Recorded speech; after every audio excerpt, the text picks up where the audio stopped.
જંબુસર તાલુકાના ખાનપુર દી ગામે રખડતા શ્વાને રાહદારી મહિલા પર ઓચિંતો હુમલો કરી મહિલાને બચકા ભરી લોહી લુહાણ કરી દેતા ગ્રામજનોમાં ગભરાટ ફેલાઈ ગયો। જંબુસર તાલુકાના ખાનપુર દી ગામે રહેતા ફરજાના ઇમરાન પટેલ કામ અર્થે ઘરની બહાર નીકળ્યા હતા ત્યારે તેમના ઉપર ત્યાંથી પસાર થતા રખડતા શ્વાને અચાનક હુમલો કરી ગંભીર રીતે ઘાયલ કર્યા હતા। શ્વાને તેમના મોં, નાક અને ગળાના ભાગે બચકા ભરતા તેઓ લોહી લુહાણ થઈ ગયા હતા। ઘટનાને પગલે સ્થાનિક લોકો તરત જ મદદે દોડી આવ્યા હતા અને શ્વાનની ચુંગલમાંથી મહિલાને છોડાવી તાત્કાલિક સારવાર માટે જંબુસર સબ ડિસ્ટ્રિક્ટ હોસ્પિટલમાં ખસેડવામાં આવ્યા હતા।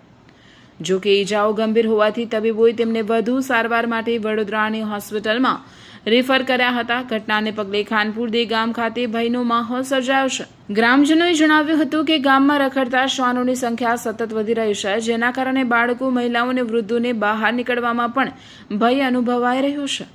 ગ્રામજનોએ જંબુસર તાલુકા પંચાયત અને સંબંધિત તંત્રને રખડતા શ્વાનોના વધતા ત્રાસ, અસરકારક કાર્યવાહી તેઓ પકડી સુરક્ષિત સ્થળે ખસેડવા તેમજ આવી દુર્ઘટનાઓનું પુનરાવર્તન ન થાય તે માટે યોગ્ય પગલાં ભરવાની ઉગ્ર માંગ કરી છે। ખાનપુર ગામમાં કૂતરાઓનો એટલો બધો ત્રાસ છે કે હદ પાર થઈ ગયેલું છે। આ મારી મિસિસ છે ફરજાના ઇમરાન યાકુબ પટેલ। નાકે, હોઠ ઉપર બધી જગ્યાએ તોડી ખાધું છે। તાત્કાલિક મારે બરોડા લઈ જવા હું મજબૂર બન્યો છું। ગયા વર્ષે મારી ભાણકીને આ બેનની ભત્રીજી થાય, માત્ર 1.5 વર્ષની ઉંમરની છોકરી હતી। 15થી 20 કૂતરાઓ લાગી ગયા હતા।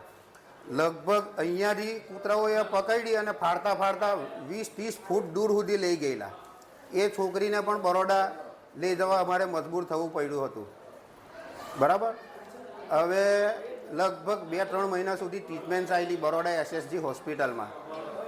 અત્યારે એ છોકરી બધી જગ્યાએ 7 થી 8 જગ્યાએ તોડી ખાધેલું છે। એ બધી જગ્યાએ હજુ આજે પણ એની નિશાની છે।